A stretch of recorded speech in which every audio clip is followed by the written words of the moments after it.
Bien, bonjour à tous, ici votre prof de maths.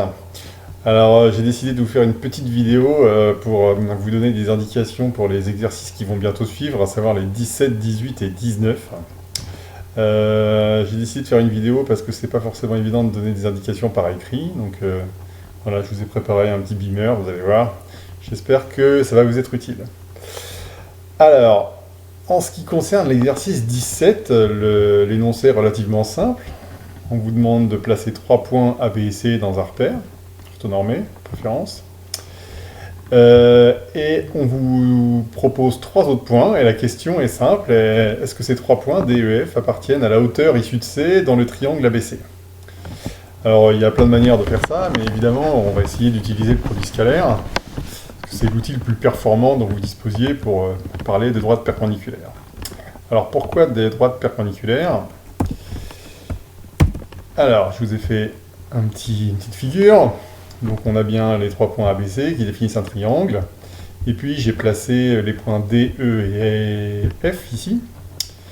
Et en bleu, j'ai tracé la hauteur issue de C dans le triangle ABC. Alors, je vous rappelle quand même que la hauteur issue de C, c'est la droite qui passe par le point C, mais qui est perpendiculaire au côté opposé, qui est le côté AB. Donc, en fait, si on se demande si le point D appartient à cette hauteur, ça veut dire qu'on se demande si en fait la droite CD, okay, c'est la hauteur. C'est-à-dire est-ce que la droite CD est perpendiculaire à la droite AB. Alors le truc c'est que si on passe dans le monde des vecteurs, ça veut dire qu'en fait le vecteur CD et le vecteur AB sont orthogonaux si D appartient à l'hauteur en fait. Et on sait très bien montrer que des vecteurs sont orthogonaux. Ça revient à vérifier si le produit scalaire de ces deux vecteurs est égal à 0. Et comment est-ce qu'on va faire pour calculer ce produit scalaire? C'est simple, on va calculer les coordonnées des vecteurs. Puisque vous connaissez les coordonnées de A, de B, vous pouvez calculer les coordonnées du vecteur AB. Puisque vous connaissez les coordonnées de C et de D, vous pouvez calculer les coordonnées de CD. Donc vous allez pouvoir calculer le produit scalaire, et vous allez pouvoir savoir s'il est égal à 0. Si c'est égal à 0, il y a perpendicularité.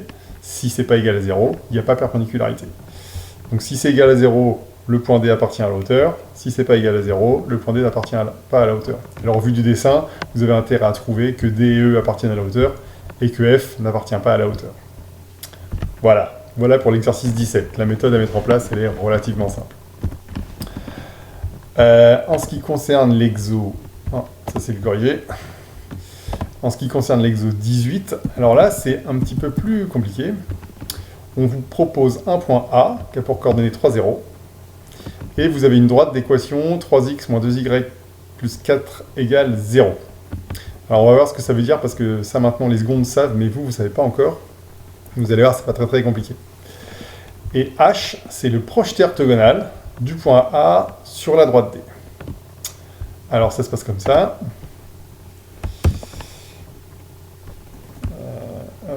CTRL, on fait plein écran. Voilà. Donc la droite bleue, ici, c'est la droite d'équation 3x moins 2y plus 4 égale 0. Je vais vous expliquer comment on fait pour la tracer. Et le point A est ici.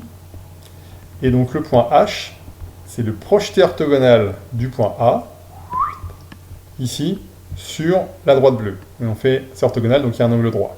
Ce qui signifie qu'en fait, les droites rouges et bleues sont orthogonales. Orthogonale, produit scalaire égale 0. On va avoir bien ça en tête. Alors comment est-ce que j'ai tracé la droite bleue en fait? C'est simple, j'ai transformé cette équation de sorte d'avoir une équation réduite du type y égale quelque chose. Alors ça se fait en deux temps. Si 3x moins 2y plus 4 égale 0, ça veut dire que 2y c'est forcément 3x plus 4. Il suffit de passer le moins 2y à droite, et ensuite on le lit à l'envers. Et ensuite on divise par 2, et on trouve y égale 3 demi de x plus 2. Alors du coup celle-là elle est facile à tracer, cette droite, quand on connaît cette équation réduite. Parce qu'on sait que le plus 2, c'est l'ordonnée à l'origine. Donc la droite bleue coupe l'axe des origines en 2. Et ensuite, le coefficient directeur, c'est 3 demi. Ça veut dire que quand je me décale de 1, je monte de 3 demi, c'est-à-dire 1,5. J'aurais également pu dire, si je me décale de 2, je vais monter de 3. Voilà. Alors, quelles sont les questions? En fait, il y en a deux qui vont nous intéresser, parce que les questions 3 et 4, vous allez réussir à les faire, si on a fait les premières. La première, c'est si je note petit h l'abscisse du point h, est-ce que je peux trouver l'ordonnée en fonction de petit h? Et ensuite, est-ce que je peux trouver la valeur de petit h en utilisant un produit scalaire? Bon. Alors ici, sur la figure, on voit bien que h a pour coordonnée 0, 2. Ok. Et l'objectif, c'est de montrer que h a pour coordonnée 0, 2, mais évidemment, on ne peut pas s'en servir, parce que c'est ce qu'on veut démontrer. Donc on va essayer de trouver par le calcul que h a pour coordonnée 0. Donc ici, si on récapitule, en bleu, la droite a pour équation y égale 3/2 de x plus 2. Et la question est, le point grand H, si petit h est son abscisse, donc on est bien d'accord que grand H c'est un point et que petit h c'est un nombre, quelle est son ordonnée? Alors ça c'est très facile, parce que comme le point H appartient à la droite bleue, ça veut dire que je peux remplacer petit x par h, et par conséquent, ça va me donner que l'ordonnée, c'est 3/2 de h plus 2. C'est la caractérisation, ça appartient à la droite, donc l'équation est forcément vérifiée. Okay. Et la deuxième est, mais en utilisant un produit scalaire, comment est-ce que je pourrais faire pour trouver les coordonnées de h? Donc montrer que les coordonnées, c'est 0, 2. Donc que petit h vaut 0, si petit h vaut 0, ici, ça vaudra 2. Alors l'idée est la suivante. Le point h, il est caractérisé par un fait, lui, c'est que le vecteur AH et n'importe quel vecteur qu'on tracerait sur la droite bleue, ce sont des vecteurs qui sont orthogonaux, parce que les droites sont perpendiculaires. Okay. Alors en fait, un vecteur de la droite bleue, en fait, c'est un vecteur directeur de la droite bleue. Et est-ce que je peux connaître un vecteur directeur de la droite bleue? Bah oui, c'est assez facile.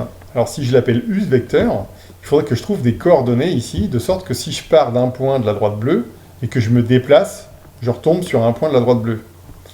Là, mais comme le coefficient directeur c'est 3,5, c'est assez simple en fait. Parce que ça veut dire que si je me décale de 1 horizontalement, de combien est-ce que je vais monter? Bah, je le sais, c'est le coefficient directeur.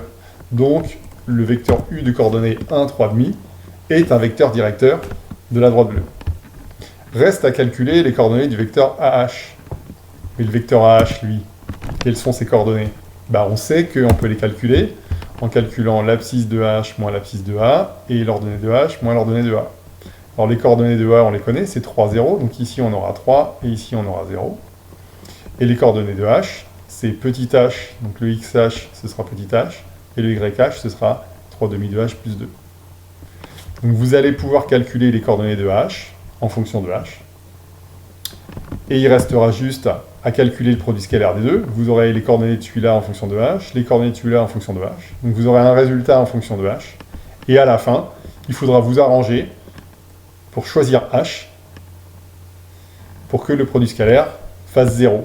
Bah oui, forcément, parce que comme les droites sont perpendiculaires, ce produit scalaire va forcément être égal à 0. Donc vous allez voir que vous allez réussir à prouver que petit h vaut 0. Et quand vous aurez prouvé que petit h vaut 0, vous pourrez remplacer h par 0 là-dedans et vous aurez les coordonnées de h.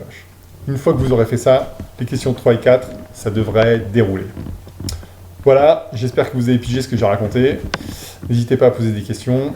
Et puis, à très bientôt. Bon courage!